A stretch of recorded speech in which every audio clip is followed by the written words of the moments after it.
It is 19 or coming up to 19 minutes to 7 now. Lives are being put at risk because patients are facing unacceptably long waits for ambulances. That warning comes from the College of Paramedics. Across the UK, all ambulance services are now at the highest alert level, meaning they're under extreme pressure. Whistleblowers have told the BBC that some services are at breaking point and even the most critically ill are having long waits. Our health correspondent Sophie Hutchinson now reports. Across the length and the breadth of the UK, ambulances are queuing, unable to hand over the sick and injured patients they have on board because hospitals have no room. And ambulances stuck in queues aren't available to attend other emergencies, leaving patients in need waiting at home. I called an ambulance at 11:50 and they said that they were going to send help ASAP. Just over 2 weeks ago, Christina Smith-White found her grandmother, who lives in Cheltenham Spa, slumped in a chair having a stroke. It was a blue light emergency. The ambulance should have arrived in 18 minutes, but instead it took nearly 6 hours.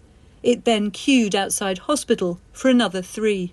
It was then that an ambulance lady, I asked her how long it was going to take for my nan to get a CT because I just needed to know whether or not it was a stroke.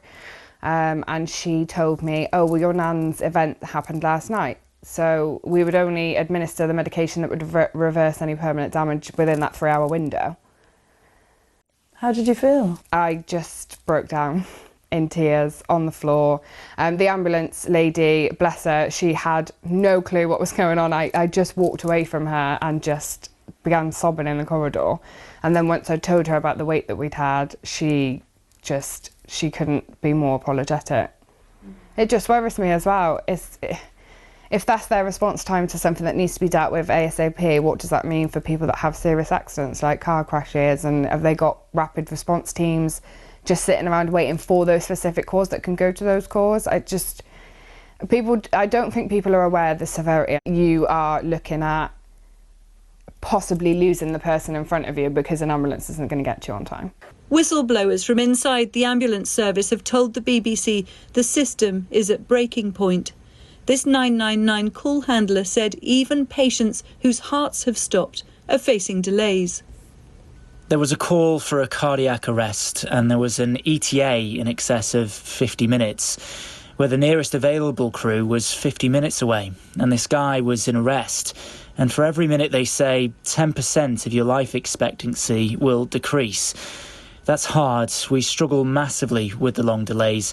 This is life-threatening, and we just don't have the crews to respond like we should do.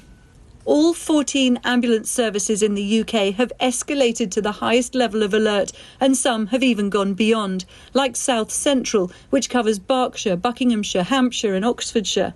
It recently declared a critical incident when managers said the service became unsafe. Stuart, a paramedic, was working that night. I had a conversation with the control room, in the early hours, and they said how many jobs were outstanding, or how many incidents were outstanding, and I was like, oh my God. You just sit there thinking you're never, ever going to get rid of that backlog for days.